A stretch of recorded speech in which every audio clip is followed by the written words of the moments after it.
Estamos por aqui de novo, meus amores. Hoje, deixa eu ver se eu acho um nome legal para essa nossa live.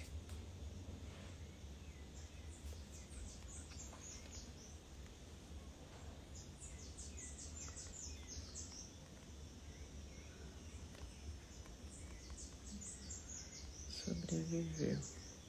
Pertencer é sobreviver. Pronto. Bem-vindo quem tá chegando. Muito bom ter vocês por aqui. Bem-vinda também quem tá vendo depois, gravado. Vamos lá. Vamos começar. Pertencimento. A gente começa onde aqui, né? Entendendo que quando a gente fala de pertencimento, a gente tá falando de leis da nossa alma. Leis da consciência arcaica, e a consciência arcaica é uma consciência da nossa alma. E essas leis, elas não são leis criadas, elas são leis observáveis. Então, quando a gente pensa, por exemplo, na lei do pertencimento, a gente pode perceber, se a gente for fazer um paralelo, com as leis que estão dadas na Terra, assim.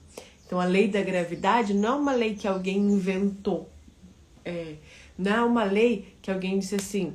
agora, então, tudo que a gente jogar assim, soltar, vai cair no chão. Não é algo que alguém disse que é uma lei porque alguém inventou essa lei. É algo que a pessoa observou. Tudo que eu coloco aqui cai no chão. Nada sustenta isso aqui, então tem uma lei da gravidade. Essas leis também foram observadas. Observadas como? Através do Bert Hellinger, quando ele vai, então, conviver um tempo com algumas tribos na África, com a percepção que ele tem com as constelações, tudo isso foi fazendo com que ele então fosse percebendo, observando essas leis. Isso significa que quando a gente segue essas leis, algo funciona melhor do que quando a gente não segue essas leis. São leis da nossa alma. Essas leis a gente tem então pertencimento, a gente tem a lei da ordem, deixa eu baixar um pouquinho isso aqui. A gente tem a lei do pertencimento, a gente tem então três leis, a lei do pertencimento, da ordem e do equilíbrio. Hoje a gente vai focar na lei do pertencimento, mas eu quero que você saiba que essas leis existem para que a gente possa sobreviver. É a sobrevivência do clã que está em jogo. Por isso essas leis são leis. Não tem algo que a gente tá fazendo porque é o que acha que é para fazer. Não, é pra gente sobreviver. Helena, mas mesmo hoje a gente ainda precisa dessas leis, né? Se a gente for pensar, mesmo hoje a gente ainda é sustentado por essas leis. O que a gente tem que entender é que a nossa alma, ela tá sempre programada para que a nossa existência perdure, para que a nossa existência possa passar desde a pré-história até onde tem que chegar. Então essas leis, elas funcionam nesse lugar de sustentar e conservar a nossa vida. Então são leis que elas estão a serviço da sobrevivência. Isso é importante que a gente saiba. São leis que estão a serviço da sobrevivência. Certo? Então a gente vai falar hoje de uma lei específica que é a lei do pertencimento. Vamos focar na lei do pertencimento. A lei do pertencimento também é para sobrevivência e eu quero que você entenda o seguinte. Quem não pertence, se você olhar para o passado, quem não pertencia não ia sobreviver mesmo, de fato. Então, assim, no passado, quem não fazia parte do grupo morria. Isso é uma verdade. Quem não fazia parte do grupo morria. Então, pertencer é uma lei de sobrevivência, é uma lei da nossa consciência arcaica. E é isso por isso que é da consciência arcaica, porque ela tá falando de coisas que são leis de sobrevivência de muito passado, que atuam até hoje no nosso sistema. E atuam por quê? Porque a gente tem dentro de nós essa parte nossa que é arcaica também, que ainda tá associado lá ao instinto de sobrevivência.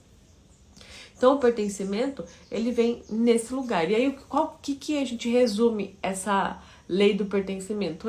Todos pertencem.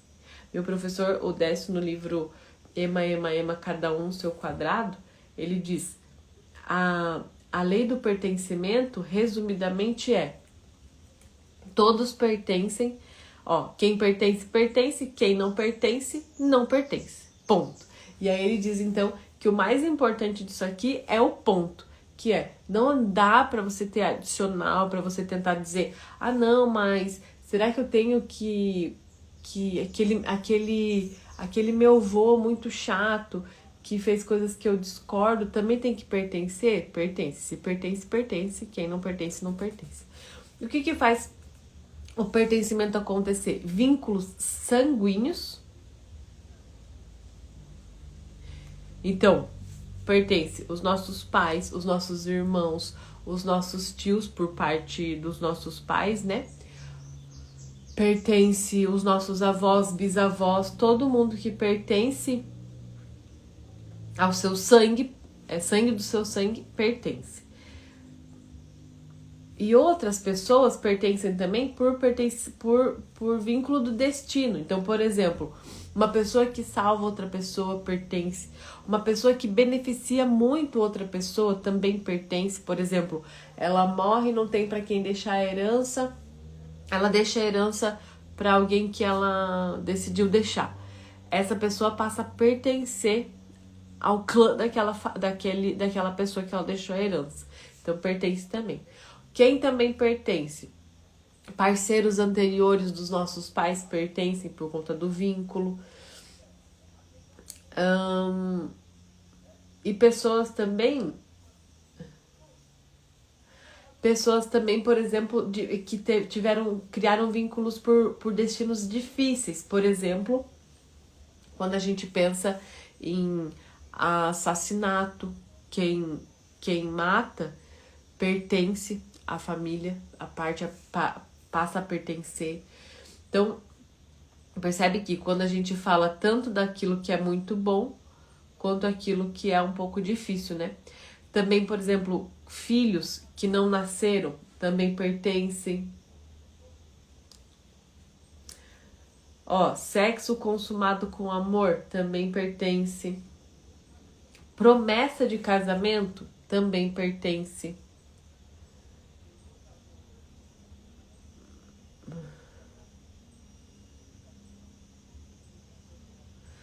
Aí ele diz aqui que outros casos mais específicos, por exemplo, quando tem uma relação sexual avulsa, sem gerar gravidez, porque quando tem gravidez passa a pertencer também, né? Aí teria que ver caso a caso se gerou vínculo ou não gerou vínculo. E esse tipo de vínculo cria pertencimento.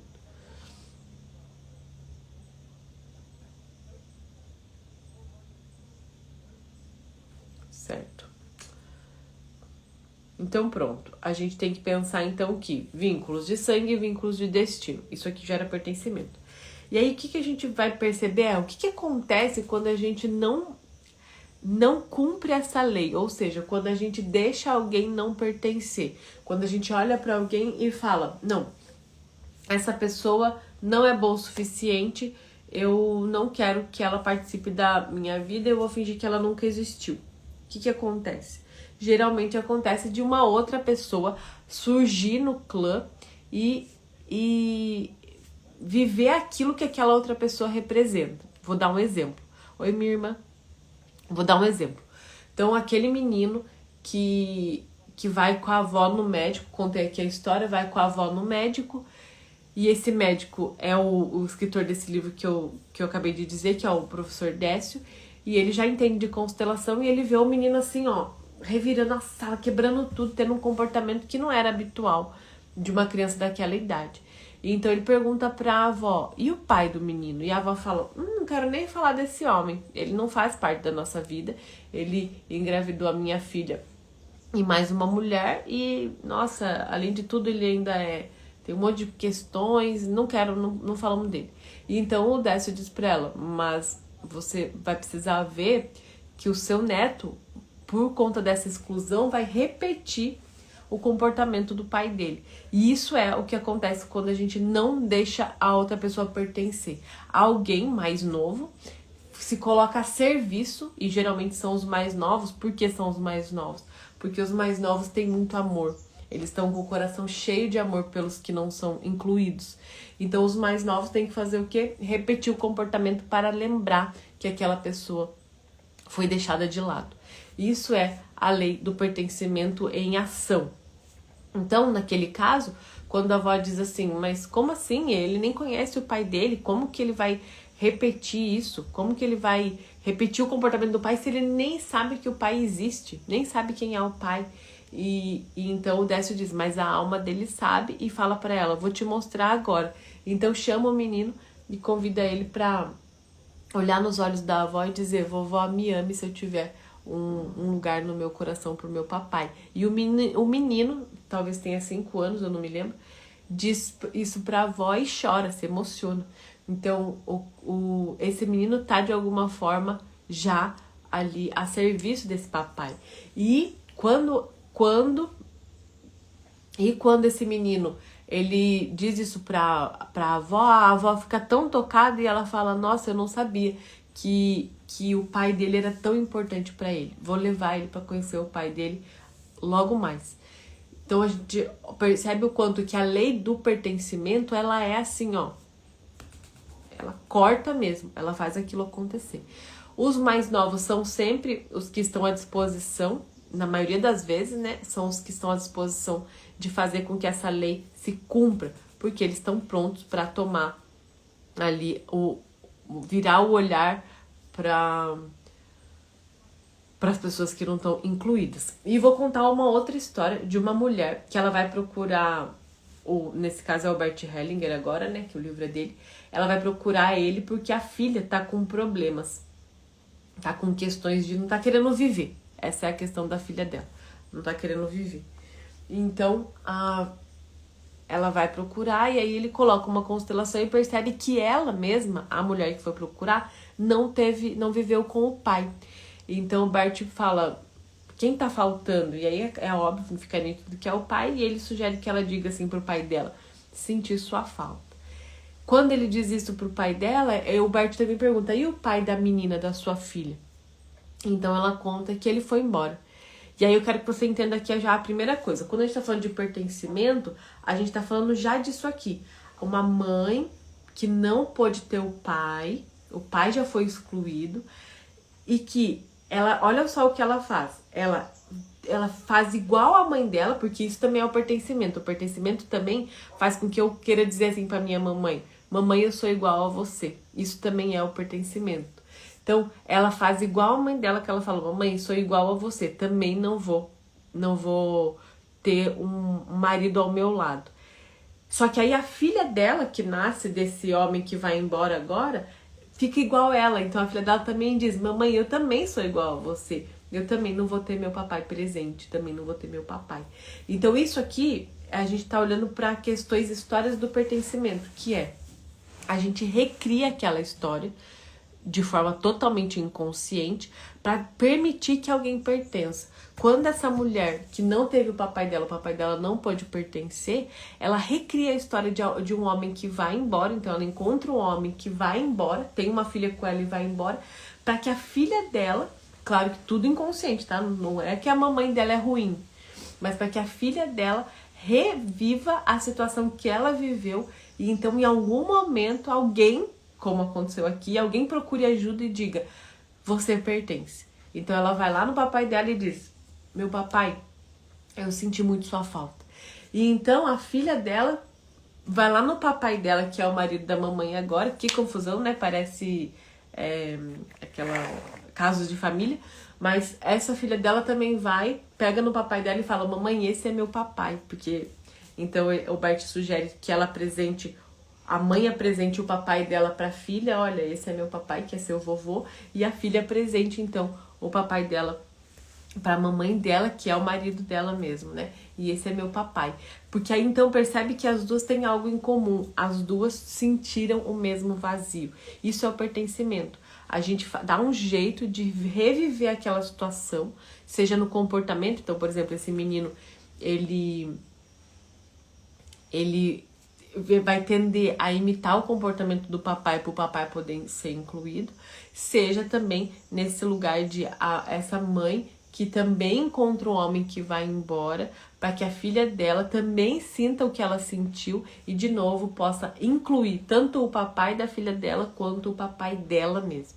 Então, pertencimento, quando a gente fala de pertencimento, a gente tem que entender que Todos pertencem. Mesmo que a gente pense, por exemplo, como no caso desse menino que eu contei, que a avó diz, não, ele é um canalha, ele engravidou a minha filha e engravidou outra mulher ao mesmo tempo. Esse cara não presta. Mesmo que esse cara não preste, ele pertence. Mesmo que essa pessoa não preste, ela pertence. Por que pertence? Porque só porque essa pessoa esteve ali, só porque esse homem se uniu com essa mulher, é que esse menino pôde nascer. Então, essas pessoas pertencem. E geralmente, quando a gente vai olhar para a alma dessas crianças, que de alguma forma, né, não conviveram com o pai ou não puderam ter esse pai ali, ou a mãe, né, não tô falando só do pai, às vezes é a mãe que é excluída, essa criança ama muito essa pessoa. A alma dela tá cheia dessa pessoa. Ela realmente sente muita falta. Outra coisa que pode acontecer, por exemplo, numa outra história, onde a mãe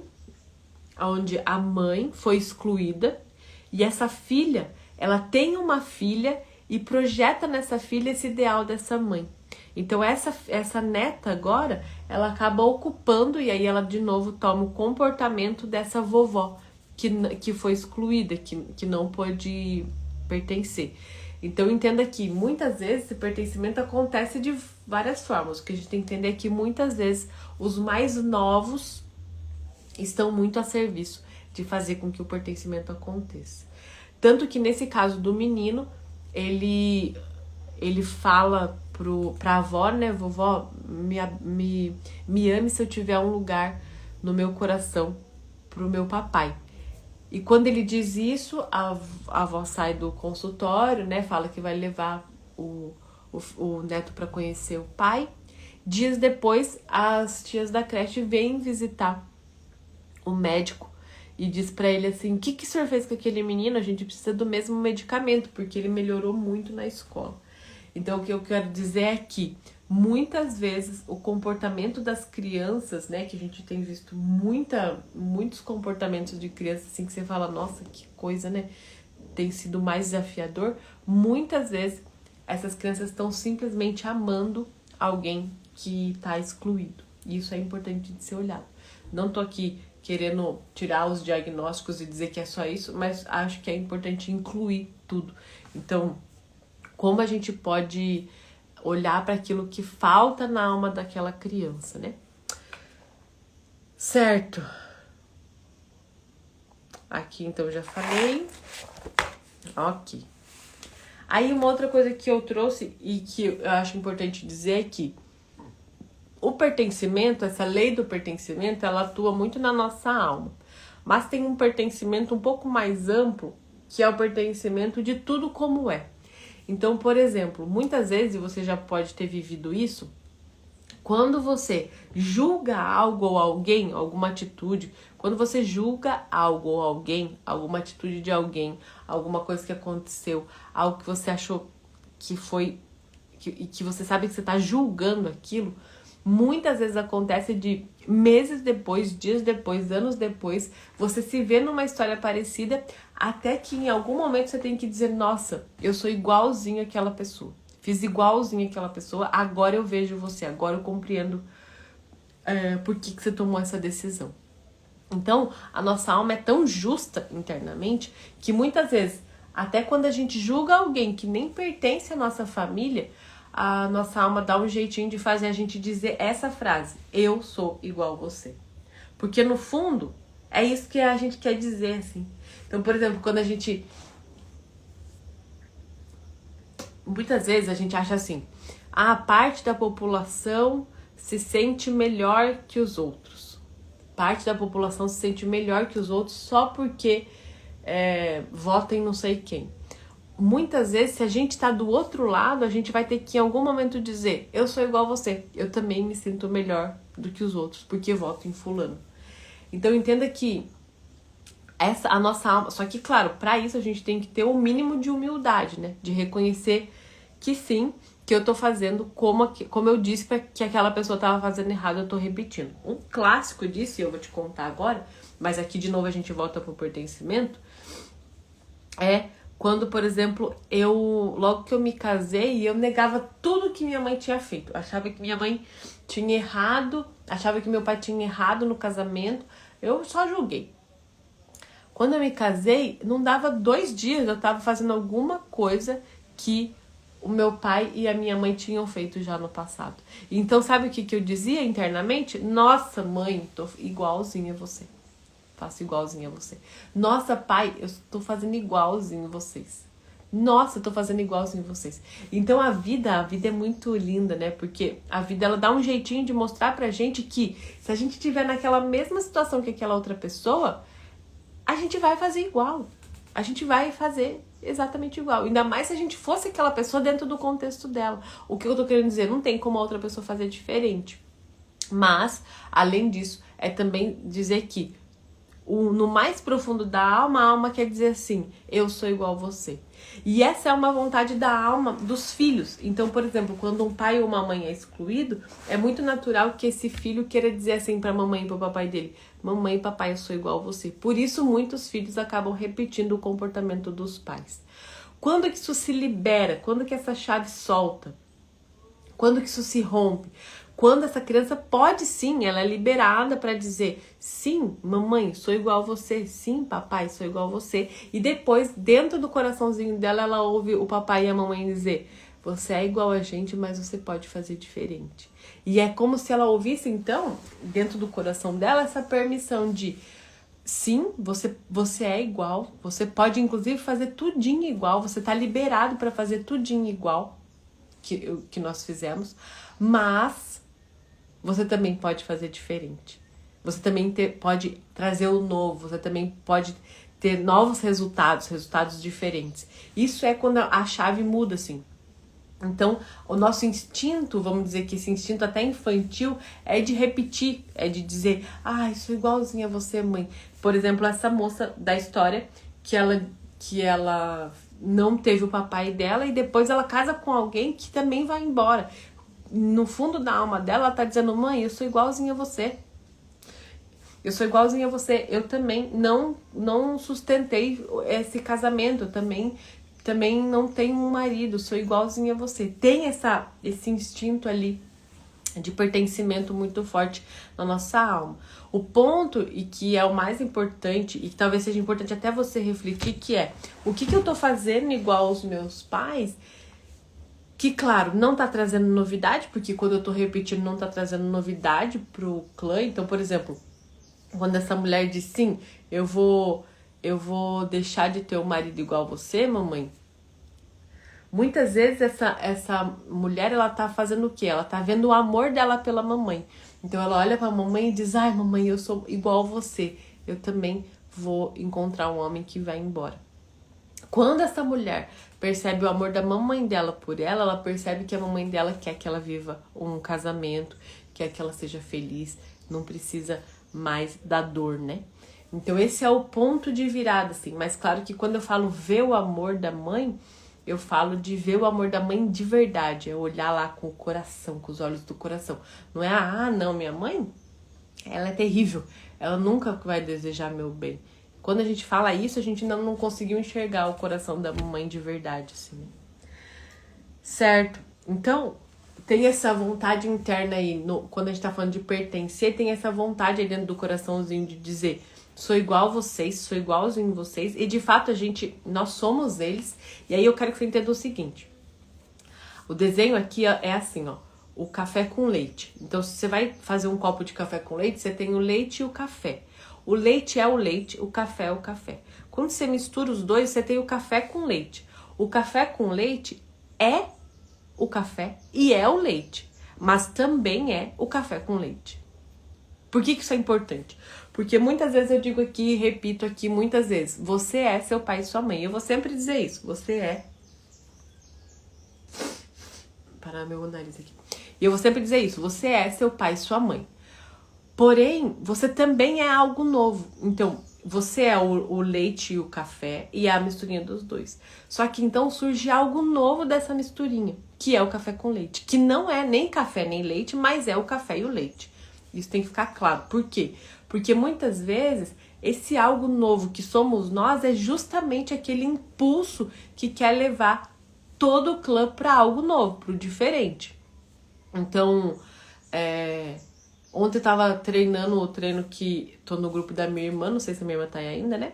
Mas tava treinando esse treino com ela e a família, assim, por parte de pai e mãe, nunca foi de fazer exercício. Eu não me lembro dos meus pais falarem, vou ali fazer exercício.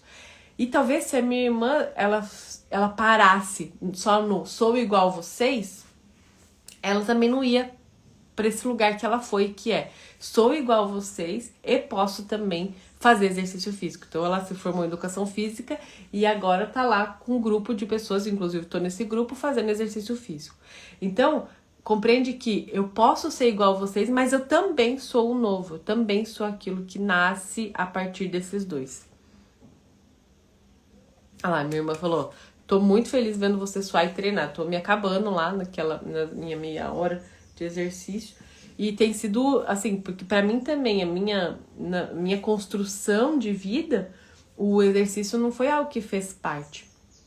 Mas agora tem algo novo que pode chegar. Então isso que é o bonito, é perceber, eu sou vocês, eu venho de lá, eu carrego tudo isso, toda essa história é minha e é minha com muito orgulho. E eu também posso dar um passo pro diferente. Ou seja, eu sou o café e o leite, de toda essa história do café com leite, mas eu também sou o café com leite, que é algo novo, único, que tem um sabor único, porque justamente misturou duas coisas que já existiam. Inclusive, sabia que essa é a força da criatividade, né? Quando você une duas coisas diferentes, e quando você une essas coisas diferentes, geralmente nasce você criar algo novo. Que na verdade não é nada novo, porque por isso que falam, né? Nada se cria, tudo se copia, mas é porque você tá fazendo algo novo, criando algo novo a partir de duas coisas que já existiam. Isso é também essa percepção de pai e mãe. E calma que a gente já vai chegar na melhor parte dessa live, que é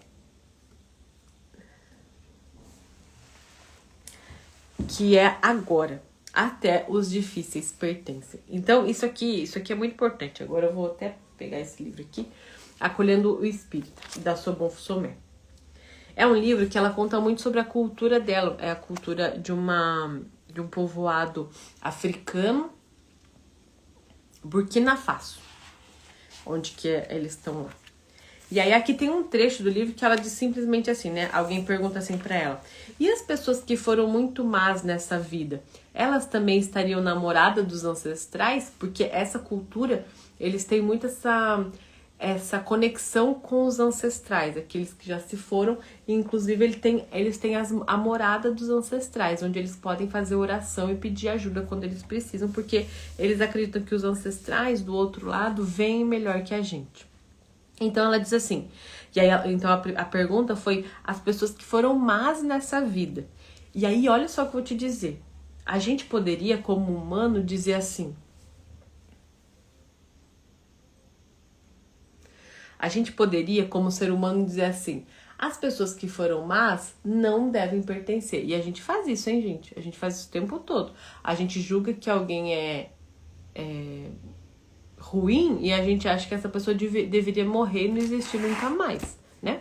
Como um ser humano, reduzindo o nosso saber aqui, a humanidade bem humanidade mesmo, muitas vezes a gente faz esse movimento de querer excluir o outro. Mas olha o que ela diz assim: sim, como mencionei na tradição da Gara, quando alguém falece, ele se torna mais sábio. Não visitar alguém seria impor uma limitação ao que essa pessoa poderia se tornar após a morte. Ou seja, para eles acreditam nisso do pós-morte. E se a pessoa é má, você acha que a pessoa morre e continua má e não vai visitar essa morada dos ancestrais, você está limitando, isso é uma limitação. Olha isso, gente, isso aqui é uma sabedoria africana que, se você for ver, eles não têm livros, né? Ela começa a escrever os livros, mas a sabedoria deles é toda passada oralmente, assim, pela oralidade. Então, uma sabedoria que não é mental nem científica, é uma sabedoria mesmo, assim. Então, ela fala assim, ó, seria limitar a pessoa. Quando alguém está morto,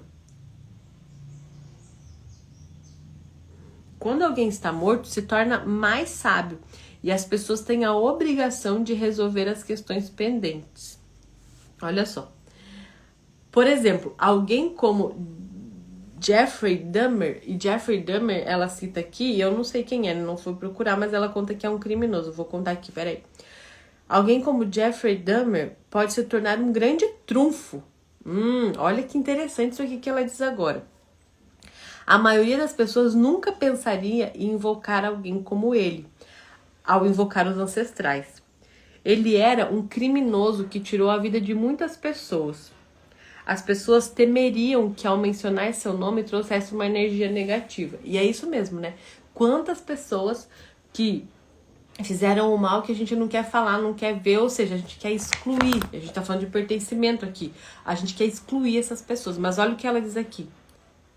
No entanto, se você souber de alguém prestes a cometer um assassinato, pode abordar Jeffrey Dahmer. De abordar aqui é porque eles realmente vão até a morada dos ancestrais e convocam e chamam os ancestrais que não estão mais vivos. Então eles têm esse movimento.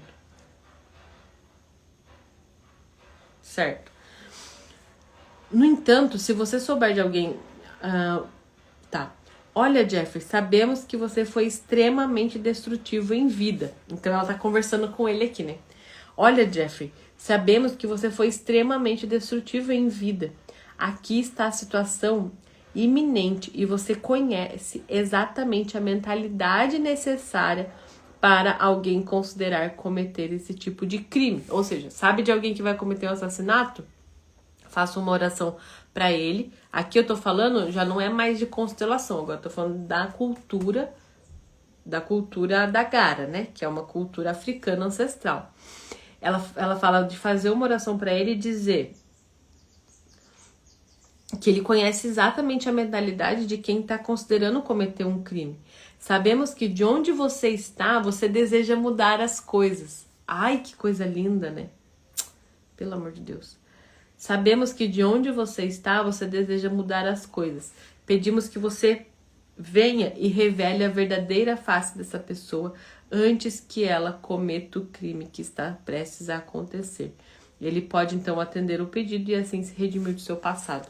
Então, é como se pedisse ajuda para a pessoa que cometeu o crime em outros momentos e que já morreu. Então, é um ancestral que pode ser recorrido em momentos difíceis assim. E olha só, isso é mais importante de dizer. Quando a gente diz isso, e ela está dizendo aqui, ela não está dizendo que pessoas que cometem crimes são pessoas que são boas, que não pode que não pode ir presa, não é nada disso. As pessoas têm que se responsabilizar por aquilo que elas fizeram. O que ela está dizendo aqui é que todas as pessoas podem e têm o direito de se redimirem, de ser melhores. Isso é o que ela está dizendo aqui. Então, quando a gente diz, por exemplo, de pertencer, e é a mesma coisa, se você for ver, quando você tem um problemão e você chega lá para conversar com esse homem que também já causou esse problemão, né? Ele se tem um assassinato iminente e você vai conversar com um assassino que já foi embora dessa vida, pedir para esse assassino ajudar nesse caso, você está de alguma forma fazendo assim, ó, você pertence. Isso é no mais profundo que você está fazendo. É assim, ó, você pertence. O que eu tô querendo dizer é que se você tem, por exemplo, um ancestral que bebeu muito, que morreu de tanto que bebeu, ao invés de excluir esse ancestral, se alguém vier a fazer a ter esse mesmo comportamento, você pode pedir ajuda desse ancestral. E quando você... Olha, o que eu acho bonito nisso? Quando você pede ajuda desse ancestral, você está fazendo ele pertencer. Ou seja, ninguém precisa voltar e repetir esse mesmo destino. Porque se esse destino já pertence, se essa pessoa já pertence, ninguém mais precisa pegar aquilo ali para fazer pertencer. Então, se tem um ancestral que bebeu muito, que morreu de beber, e que ele geralmente é excluído, ao invés de excluir, você pode mostrar para si mesmo, pro seu coração, que esse ancestral faz parte, ninguém mais precisa repetir esse destino para fazer com que esse ancestral caiba, para fazer com que esse ancestral pertença.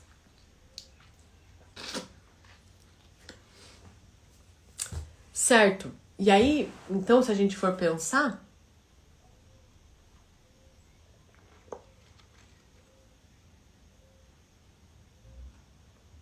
a gente vai... Se a gente for pensar, e assim, o Bert Hellinger, ele não conviveu com a tribo da Gara. Foi com os Zulus. Mas se você for vendo mais profundo, o que ele tá dizendo, e que talvez foi o que ele observou, é que até as pessoas mais difíceis fazem parte. E quando você já inclui aquela pessoa antes mesmo que alguém repita esse destino, você tá dando um lugar para ela e então deixa de ter necessidade de que alguém repita esse destino. Até os mais difíceis têm lugar. Eu sei que isso é um desafio, sabe por quê?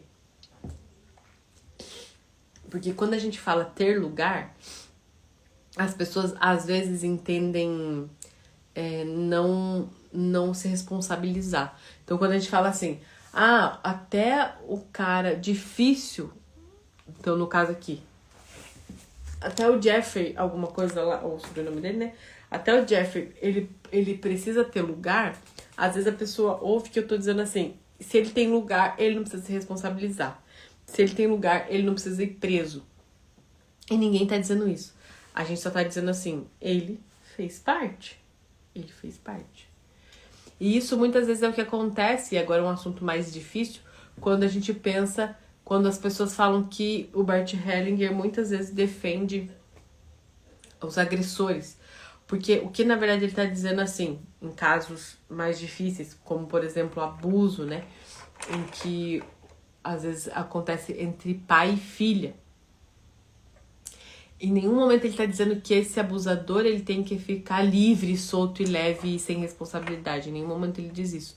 A única coisa que ele observou é que quando uma menina denuncia o pai por abuso e esse pai ele é... Às vezes a sociedade quer excomungar ele, excluir ele de toda forma. Essa mesma menina começa a ter comportamentos, ele observou, e não foi só ele, tá? Eu li em alguns outros livros de outros consteladores também. Foi observado que essa filha, por que essa filha? Qual que é o problema aqui?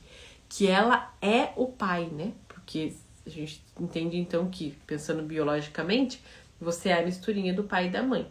Se você é seu pai, de alguma forma, você também se condena. Então, o que ele diz? Quando uma filha denuncia um pai, você vai tirar esse pai da sociedade, você vai prender esse pai, ele vai ser punido, mas o cuidado é não precisar difamar esse pai e querer que a sociedade queime ou faça alguma coisa desse tipo. Por quê? Porque ele percebeu, e outros consteladores também, que muitas vezes o filho, a filha no caso, começa a se punir. Então perceberam que muitas meninas começaram a se cortar depois que denunciaram. Então percebe que se eu tô olhando pra essa filha, se eu tô olhando pra filha, claro que eu vou ter que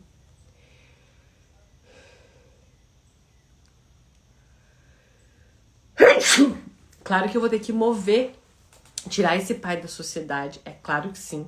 É claro que esse pai vai ter que ficar longe dessa menina, é claro que sim.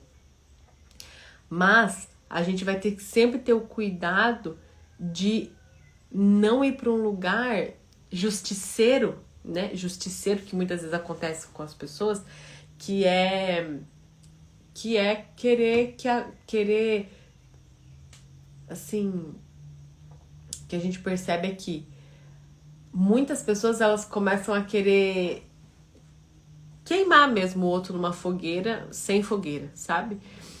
E isso muitas vezes tem consequências muito difíceis para o filho, né? E foi isso que ele observou. E a partir dessa observação dele, que é a consequência para o filho é difícil, o que ele tá querendo dizer? Que ele tá querendo cuidar do cliente dele, que é o filho. Então ele tá dizendo assim, olha, essa pessoa vai pagar pelo crime que cometeu, é um crime, vai precisar ficar fora da sociedade, mas sempre vai ter que saber que ainda assim é o pai dessa criança. Então, isso é um jeito de fazer as coisas de um jeito em que a criança não sinta consequência tão dolorosa, sabe? Foi isso que foi se percebendo, assim, né? Que quando tinha quando virava um caos, assim, principalmente quando a sociedade inteira se volta contra aquele homem, quer queimar ele na fogueira e quer fazer um monte de coisa, aquela criança não ficava protegida. Aquela criança começava a se cortar e se punir por aquilo que está acontecendo com aquele homem, que sim é o agressor, mas que, como também é o pai, entra nesse lugar, sabe? Então, foi isso que foi observado. E isso, quando a gente pensa, quando a gente olha para o que a Sobonfo está falando aqui, né, nessa sabedoria africana, até os mais difíceis têm lugar. E aí sim, não é ter lugar de amor, não é dizer assim, eu amo você, nossa, nada disso mesmo. É só considerar que sim, essa pessoa me deu algo ainda que de forma bem difícil, né? Sim, essa pessoa me deu a vida, por exemplo, né? Então, ele percebeu isso, alguns outros consteladores também, que quando as coisas eram feitas de uma forma em que não considerava esse respeito mesmo, é um respeito, acredito que é a palavra. Mas essa pessoa não é digna de respeito. Sim, pode não ser digna de respeito, mas tem um movimento que as coisas precisam ser feitas para que essa criança não sinta tanto os efeitos daquilo que aconteceu, né? Então, isso é importante a gente saber por quê. Porque a gente vai olhar para as consequências. Então, por exemplo, vou dar mais um exemplo aqui. É possível, esse é o questionamento para você agora. É possível amar o seu marido e odiar a sua sogra? Por mais que a sogra não tenha nenhum laço sanguíneo, né? Mas é possível amar o seu marido e odiar a sua sogra? Você acha que é possível? Não é possível. Por que não é possível? Porque o seu marido contém a sua sogra. Entende? O seu marido contém a sua sogra. É possível amar o seu filho e não amar o seu marido? É possível amar o seu filho e odiar o seu marido? Não é possível. Esse é o ponto. Não é possível porque, na verdade, se você odeia o seu marido, você está dizendo pro seu filho, olha só o que eu vou te dizer agora. Se você diz que odeia o seu marido, se você diz que odeia o pai do seu filho, o que você está dizendo todo o tempo pro seu filho é, eu odeio uma parte sua. Se você odeia a sua sogra, o que você está dizendo todo o tempo, sem dizer, né, só a alma ali na conversa da alma, sem dizer nada, mas o que você está dizendo todo o tempo pro seu marido é, eu odeio uma parte sua. Então, o que a gente tem que compreender é que quanto mais a gente ama, e olha só que bonito, né? Mas, por exemplo, muitas vezes o filho, quando você odeia a sua sogra, o seu filho, muitas vezes vai amar a sua sogra. Muitas vezes vai ter a maior conexão com a sua sogra. E uma das coisas que ajuda nisso é você conseguir olhar para o seu filho e dizer, filho, em você eu amo o seu papai. Porque é a verdade. Dentro do seu filho... Ai, meu nariz, o que é isso? Dentro do seu filho, você realmente ama.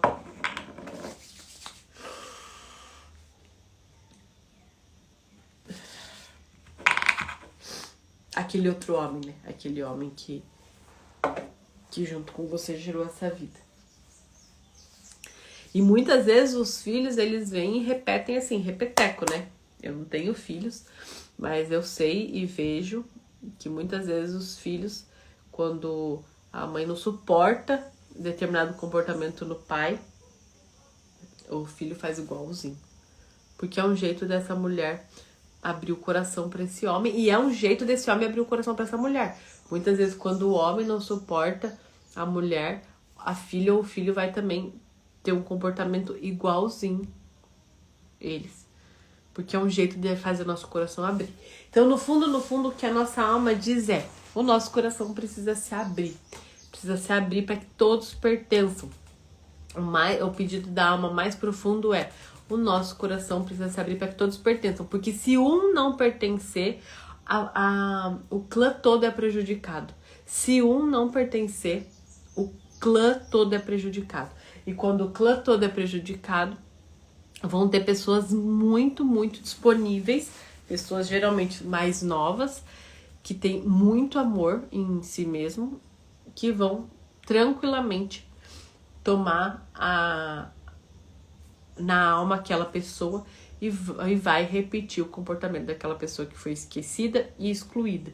Então, no mais profundo da nossa alma todos precisam pertencer. Aí o mais profundo ainda é: até os mais difíceis.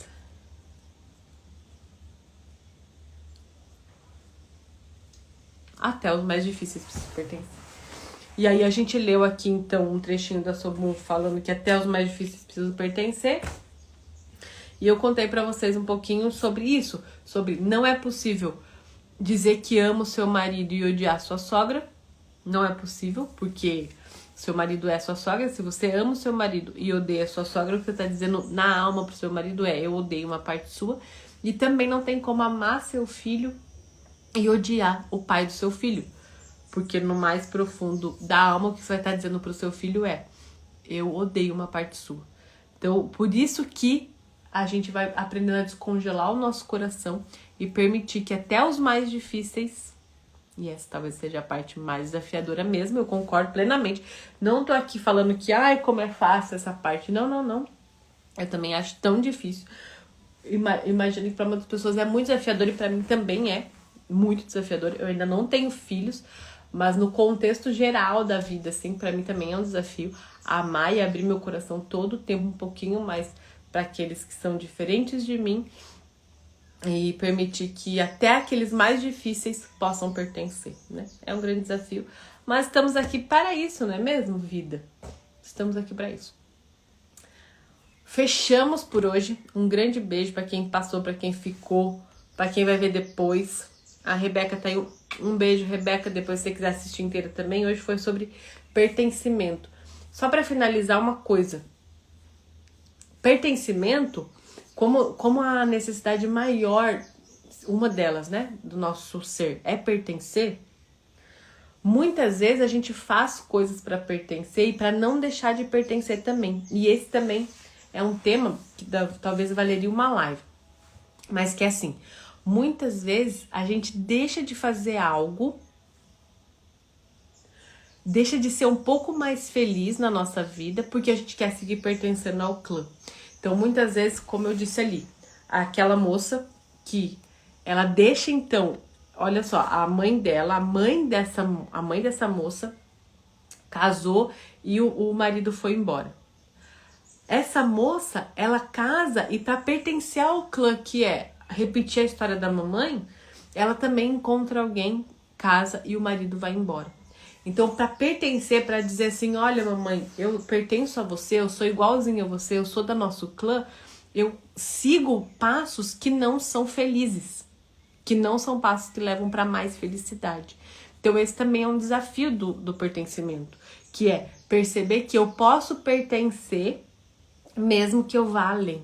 Eu posso pertencer à minha mamãe, eu sou da minha mamãe, do clã da minha mamãe, mesmo que eu me case e me mantenha casada e siga com o marido e seja feliz no casamento, que a minha mamãe não pode ser. Certo? Então, assim como quando você pensa naquele moço, que eu sempre conto a história dele, porque eu acho a história dele muito, muito profunda e bonita, que ele fala que o papai dele é traficante, tá preso, e que ele é a melhor coisa que o papai dele fez na vida. O que ele tá dizendo? Eu pertenço ao meu papai, mas eu não preciso fazer igual ele. Eu posso dar passos diferentes, eu posso ir para novos lugares. Mas a gente só pode fazer isso sabendo que o nosso papai pertence. Sabendo que aquele homem difícil, que fez tudo o que a gente não queria que fizesse, ainda assim pertence. Então eu só vou me permito ir pro diferente, que é aquilo que eu contei aqui, né? É quando a gente consegue dizer: mamãe e papai, sou igualzinho a vocês. E daí lá no fundo do coração a gente ouve o papai e a mamãe dizer: você é igualzinho a gente, mas você pode fazer diferente, né?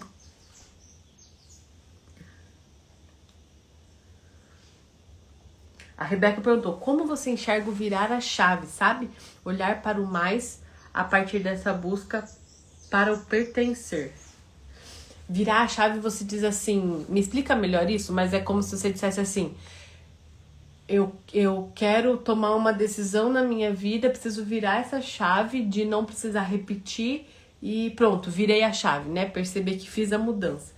Eu percebo, Rebeca, se for isso que você está dizendo, que esse virar a chave, ele vem do sentir. Então é assim, enquanto que dizer meu papai pertence, enquanto eu tô dizendo só, não, meu papai pertence, meu papai pertence, meu papai pertence, eu ainda não tô sentindo isso. Muitas vezes quando eu então... Isso, perfeito, como olhar para a solução, perfeito. Então muitas vezes, o que eu preciso fazer? Eu preciso sentir nas minhas células que meu papai pertence. Esse é o caminho que eu enxergo, assim. Quando, por exemplo, eu trabalho na jornada terapêutica, que a gente passa por cada fase, mãe, pai, a minha bússola é sempre a emoção, é o quanto aquilo tá realmente tocando as suas células, o seu corpo. Porque se não tocar o seu corpo, se não transformar a sua emoção, né? Já tem neurociência provando isso. O quanto, quando você sente aquilo no seu corpo, aquilo realmente vira realidade, né? Então, quando eu faço, por exemplo, muitas vezes, um recurso que eu uso muito, que você pode usar também na sua casa, é a visualização. Então, eu tô aqui com uma mulher atendendo uma mulher. Eu levo ela para um lugar de visualizar para que ela possa sentir nas células dela que sim, agora ela encontrou aquilo que estava longe, né? Seja o papai ou a mamãe, a gente tem alguns recursos. São os recursos que eu uso comigo também. Então, visualização, o sentir. Às vezes, porque a gente fica muito na repetição das frases, né? Vira meio que mecânico, assim, papai, você faz parte. E aquilo só sai daqui pra cima. Não toca coração, não toca as entranhas, nada muda, né? Então, o que eu percebo é que a gente vai fazendo esse trabalho de integrar, de sentir, de encontrar, de visualizar, de ir mesmo assim, sentindo as nossas células sendo tomadas por aquilo que falta. Então, se é a mamãe, vai sentindo as células sendo tomadas. E o principal que é um recurso que eu uso muito, que é sempre que eu tô indo para um lugar desconhecido pro meu clã.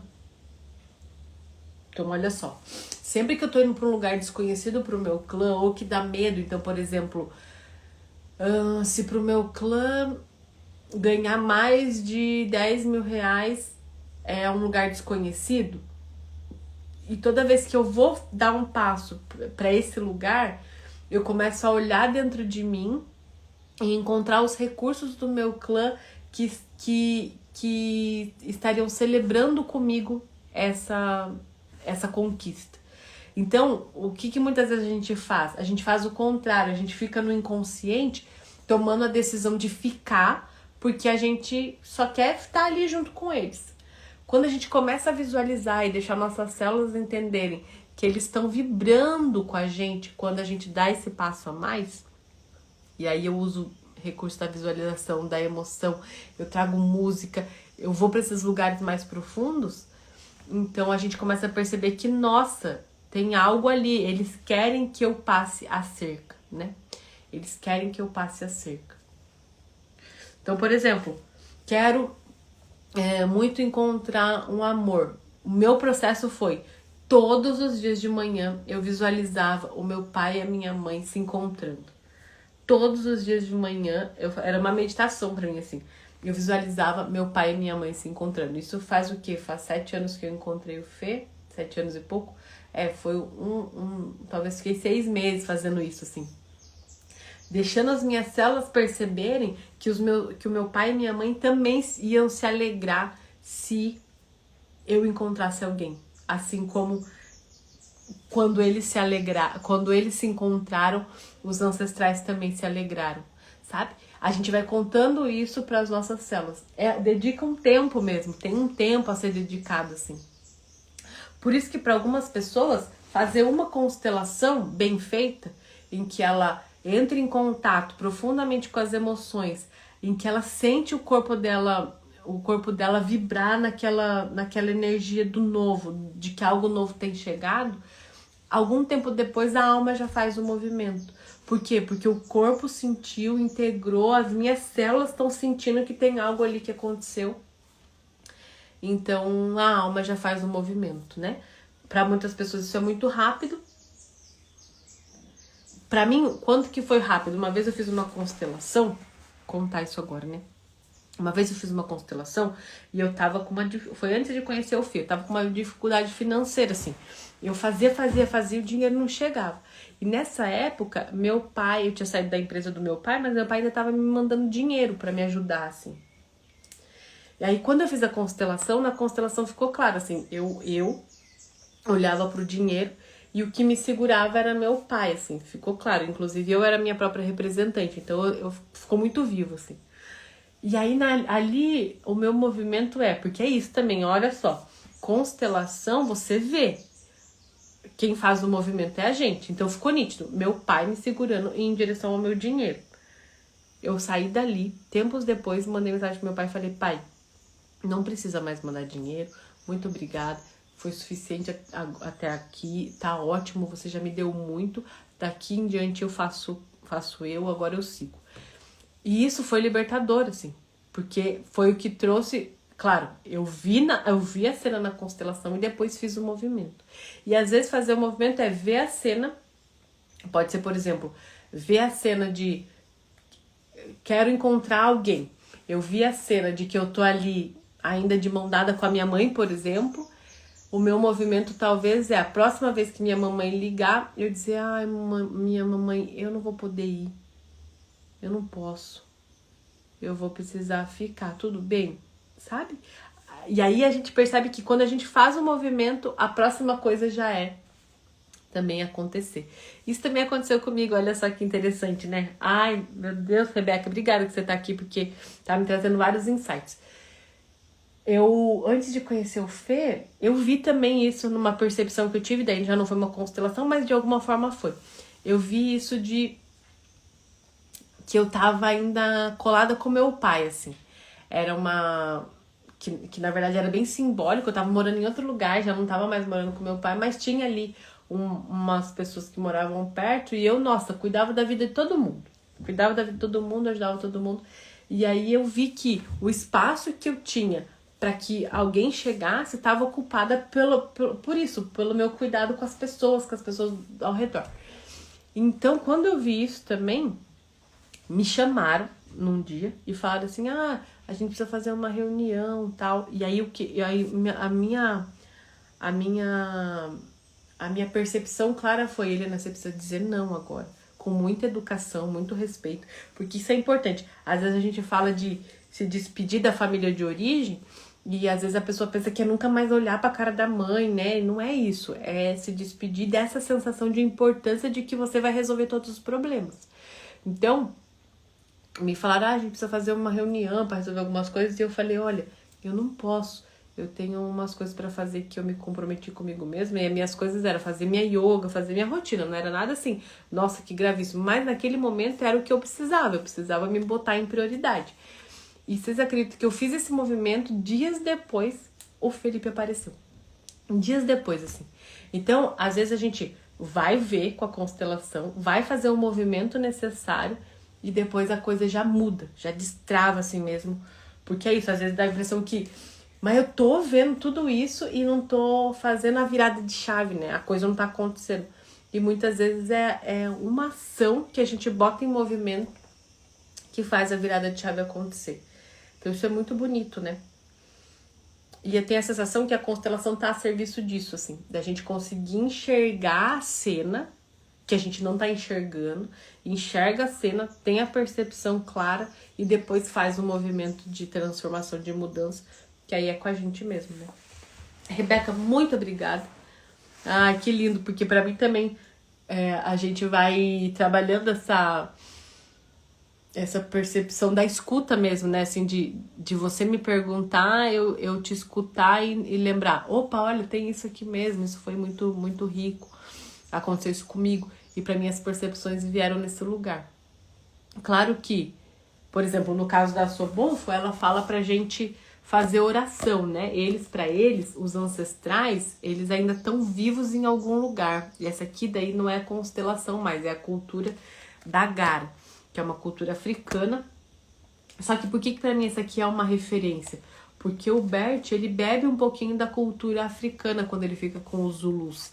Então ela fala muito sobre você fazer orações para os ancestrais. Por exemplo, aqui, ela fala assim, ó, você poderia me dar um exemplo de um apelo que você fez aos antepassados e como foi a ajuda? E ela fala assim, ó, vou responder essa pergunta de duas maneiras. Existe o que chamo de oração enganosa, na qual você se dirige aos ancestrais e diz algo como: ó ancestrais, minha vida é miserável. Se vocês tiverem tempo e acharem que mereço ter um dia melhor, por favor, mostrem-me. Isso é o que chamo de oração enganosa. Porque na verdade você está dizendo, eu não mereço isso. Se vocês acharem, tá. Enfim, é a oração enganosa. E ela fala assim, quando me dirijo aos ancestrais e não tenho clareza, eles me dizem, volte apenas quando tiver clareza do que quer. Então, é a oração que ela sugere fazer para os ancestrais. Ela diz para você orar para os ancestrais e dizer, agora eu tenho clareza do que eu quero.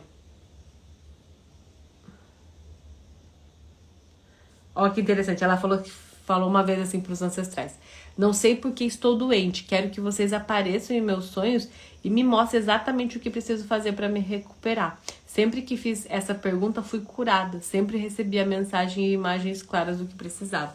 Então, para eles têm essa conexão muito forte com a ancestralidade. Para eles fazem oração para os ancestrais. É uma conexão muito forte mesmo, inclusive de pedir ajuda, assim, coisas que eles não estão vendo, coisas que eles precisam encontrar, coisas que, saídas, assim, né, de futuro, de destino. Eles têm muito essa percepção de que os ancestrais, o nome do livro é Acolhendo o Espírito, Ensinamentos Ancestrais Africanos na celebração dos recém-nascidos na comunidade. Fala muito sobre como acolher uma criança, né, a chegada de um espírito. Mas é lindo isso porque, mesmo falando da chegada de um espírito, fala muito sobre esses ancestrais que já se foram e como eles têm essa atuação importante.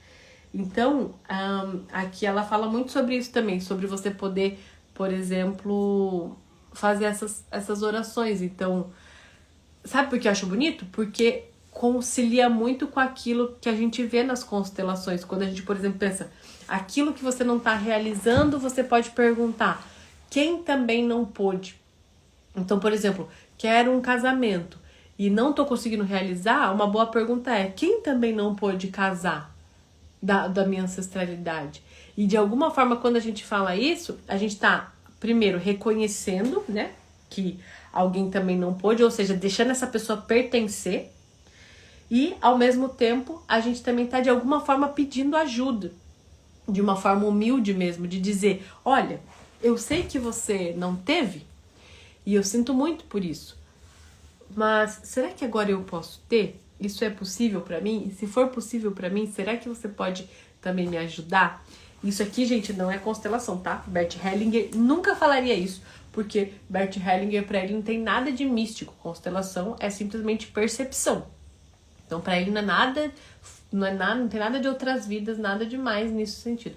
Mas tô trazendo esse recurso, que é um recurso que a Sobonfo passa pra gente da cultura da Gara, que também é um recurso, né? Eu não desconsidero, não. Mas pro Bert Hellinger é simplesmente reconhece para quem não foi possível, e quando a gente reconhece isso, algo já muda na nossa alma, né?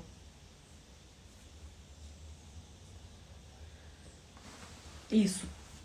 Sabe que quando se trata de um ancestral vivo, por exemplo, então, se um ancestral vivo não foi possível se casar, a gente vai olhar para a alma da pessoa. É o que eu faria. Então, se eu estivesse de frente com você e a gente percebesse que você está olhando para um ancestral vivo, e aí a gente vai olhar para esse ancestral mesmo vivo e olhar para a alma desse ancestral e reconhecer, e eu já vejo aqui, que esse ancestral te ama muito.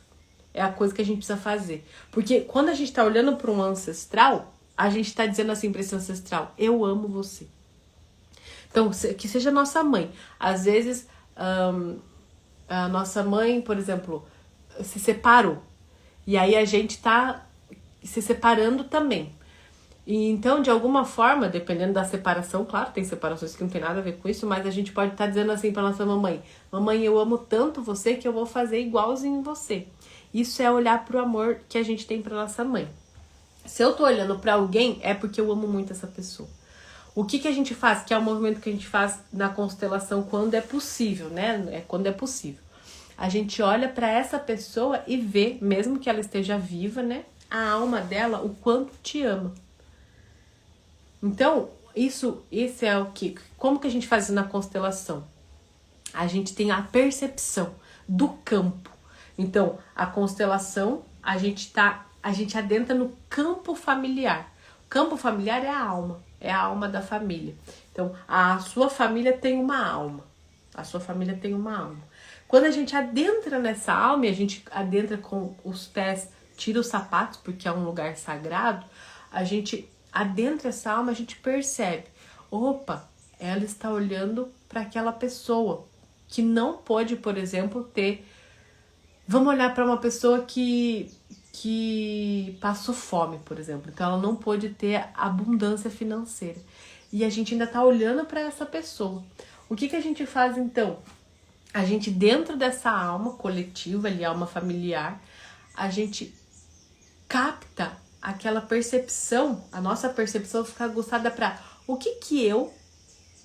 Vamos mostrar isso agora. Vamos supor que eu tô representando aquela pessoa que passou fome. E eu tô olhando pra você que tá querendo ir pra ganhar mais dinheiro, ter mais recurso, fazer mais. Só que você tá olhando pra mim e dizendo, mas não foi possível pra você. Então, olha só, quando eu entro no campo dessa pessoa que passou fome, é nítido o amor que vai em direção a você e até a vibração de dizer que bom que eu consegui viver e levar a vida adiante para que você pudesse estar conseguindo mais recursos aí na frente. Vai, sabe? A gente consegue sentir essa liberação. E às vezes até, inclusive o Bert Hellinger às vezes faz isso. Não foi o Bert não que eu li, foi no livro do Décio. Ele fala assim, a mulher tava olhando para uma ex-esposa do pai, que foi a primeira esposa do pai e que o pai terminou com essa esposa pra casar com a mãe dessa menina. E olha pra você ver, pertencimento. Essa mulher pertencia, só que ninguém falava dela, e essa menina nasce e olha na hora pra essa mulher, porque a alma dela ama essa mulher. Ama essa mulher por quê? Porque a alma dela tá dizendo assim, ei, moça, porque você não deu certo com meu papai, que foi possível meu papai encontrar minha mamãe. Muito obrigada. É isso que a alma dela tá dizendo. Só que, o que estava acontecendo na vida dela? Ela não conseguia encontrar um amor. A vida dela pra frente era onde? Ela não estava conseguindo encontrar um amor. Quando coloca a constelação, vê que ela tá olhando lá para aquela mulher que também não pôde viver um amor porque o papai terminou com ela. O papai dessa moça terminou com ela. Só que aí o Décio faz o quê? Ele fala assim, agora você representa essa moça. E eu vou te dizer, não vou viver um amor por você. E então e você pode fazer essa experiência aí agora, Rebeca, se você estiver aí também, quem estiver aí. Você representa aquela pessoa que o papai deixou pra ficar com a mamãe dela. A primeira namorada do papai. Ela tá triste, claro, dá pra sentir no corpo que ela tá triste, mas quando essa menina nasce e fala, olha, por você eu também não vou viver um amor, sente como fica essa mulher. Pode até escrever aqui pra mim. se você tivesse a percepção. Se a menina tivesse dizendo aqui pra mim, que tô representando essa mulher, por você eu não vou viver um amor. Em honra a você eu não vou viver um amor. Olha, a percepção no corpo, meu coração fecha na hora e meus ombros caem. E assim, é pesado demais pra mim que você não viva um amor. Então a vontade que o corpo tem é de dizer, eu quero que você seja feliz. Compreende isso? Quando a gente toma um lugar um pouquinho dessa pessoa que geralmente a gente olha, né? A gente percebe que o que essa pessoa mais quer é que a gente seja feliz. De jeito nenhum elas querem que a gente honre-as na tristeza. Então a gente pode fazer o outro movimento, que é dizer pra essa menina, dizer pra essa mulher, em honra a você, eu vou viver um amor. E você vai estar sempre guardado no meu coração, num lugar especial. Chega a me arrepiar, de tanto que me alivia. Muito bom, né, Ferdoca? Também gosto muito dessa percepção. E esse é muito claro numa constelação. Quando a gente entra em contato com a constelação familiar e a gente percebe, é nítido, é muito claro assim.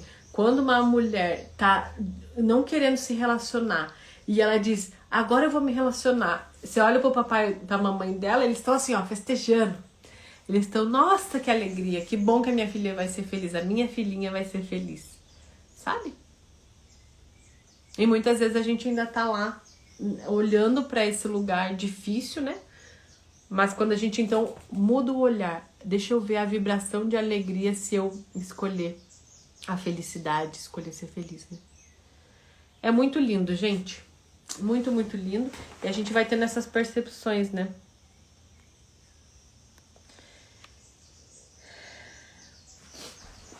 Helena, preciso esperar. A Rebeca falou, nessa visão que você está dizendo, e quando se trata de um ancestral vivo? Helena, será que eu preciso pedir a bênção para minha mãe? Sabe que você pode. E uma mãe tá sempre, se você for, como diz, acho que é Bert mesmo que fala. Não, nem é o Bert. Se você for como um filho até a sua mãe, você terá a sua mãe.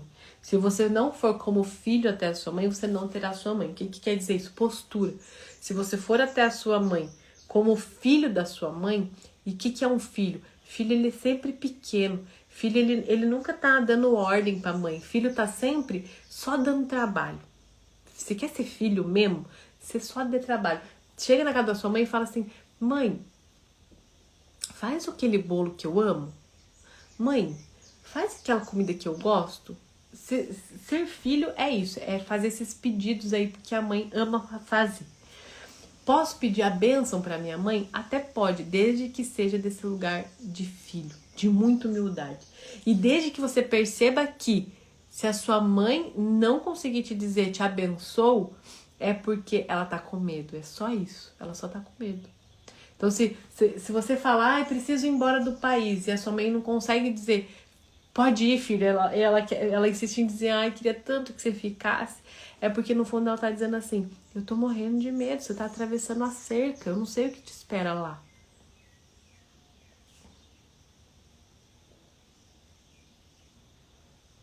Isso. Então, a Fer fez a pergunta, né? Minha mãe me liberou para prosperar, mas eu me sinto presa, sinto com pena dela e me sinto no dever de cuidá-la. Isso aqui, você tá dizendo uma coisa para mim, que você não tá no seu lugar. O que é o seu lugar? É você saber que é você que dá trabalho para ela e não o contrário. Como que a gente treina isso? A gente tem várias formas de treinar isso, mas a gente realmente dá trabalho. Então é ir pra casa da mãe e ao invés de querer cuidar da mãe, querer resolver o problema da mãe, dar colo pra mãe, é pedir o colo pra mãe, pedir pra mãe fazer comida, pedir, é saber que com a mãe a gente só pede. Quando a gente ainda sente que quer cuidar da nossa mãe, olha o que a gente tá dizendo, é assim, ó. A gente recebeu muito da nossa mãe, né? Então a gente tá falando aí de segundo círculo do amor, em que eu recebo muito no primeiro. No segundo círculo eu começo a querer entregar, eu começo a querer devolver. E muitas pessoas, elas param no quero devolver para minha mãe. O que vai fazer você entender que aí você não tem força. Você vai precisar se frustrar. Então, por exemplo, você vai tentar deixar sua mãe feliz, você vai ver que não vai adiantar. Pra mim foi assim também. Eu achava que, tipo, eu fiquei morando com os meus pais até meus 25 anos, assim. E eu achava que se eu não ficasse, eles não iam conseguir fazer nada, assim, nada na vida deles. Então, eu ficava ali achando que eu tinha que cuidar, que eu ia fazer eles felizes, até que eu vi que não tinha o que fazer, que eu queria que a minha mãe cuidasse da alimentação dela, porque minha mãe tinha alguns problemas de saúde e eu queria que ela cuidasse da alimentação dela. Não adiantava o que eu fazia, ela estava comendo o açúcar dela que ela queria comer, não tinha o que fazer. Então, a gente vai reconhecer que a gente é impotente. Esse é o primeiro caminho, e o único, talvez. E aí a gente vai reconhecendo, então, o quanto a gente tá colocando isso em sacrifício. Que é, muitas vezes, a gente tá abrindo mão dessa felicidade que tem ali na frente, porque a gente tá com medo de deixar a nossa mãe pra trás. Essa sensação de, eu vou deixar você pra trás, mãe. E a verdade é que não. Que você tá levando ela dentro de você. Isso é um outro recurso também. Mas é natural, assim, que a gente passe por essa fase, sabe? Eu também tive essa fase. Até que chega um momento em que você percebe, nossa, eu não vou conseguir.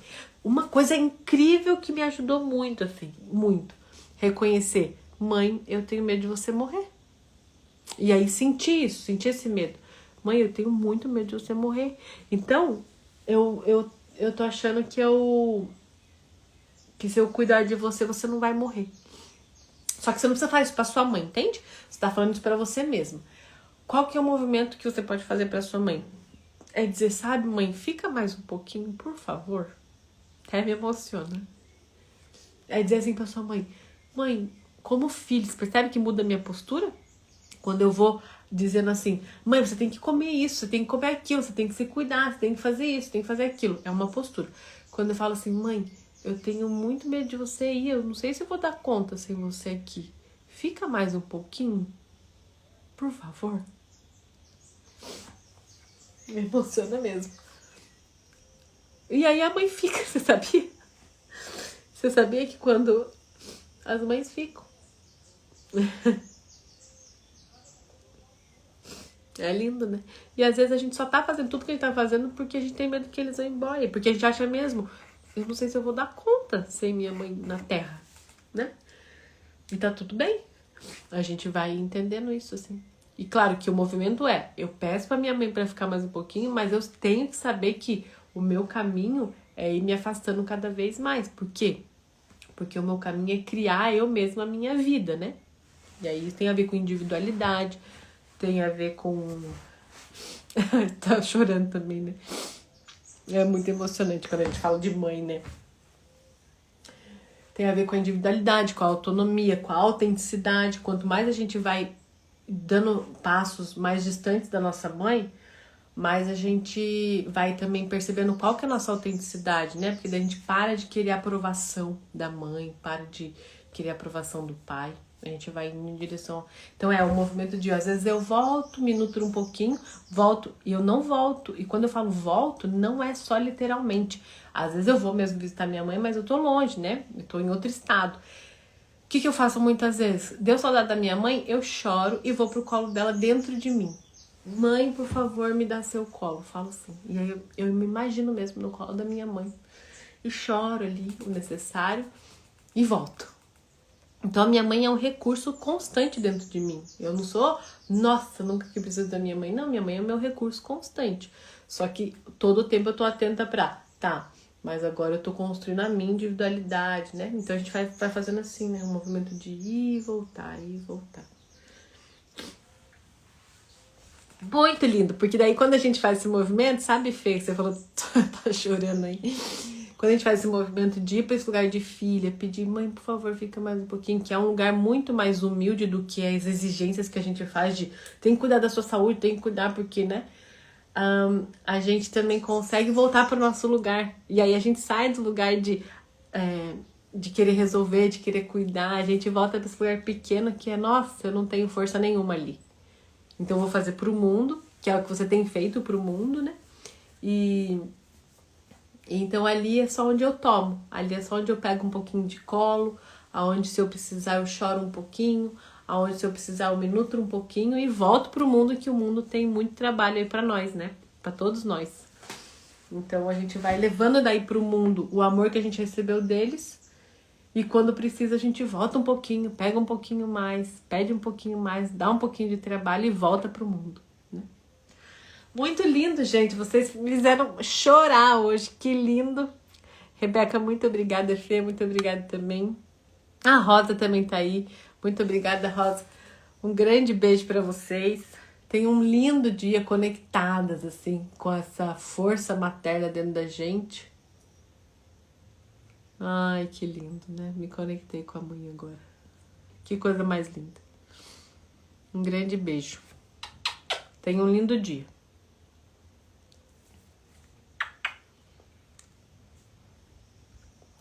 Beijo, Rebeca, também. Gratidão demais também. Muito, muito obrigada. A presença de vocês foi muito importante. Muito mesmo. Saudades também, Fer. Um beijo. Até mais.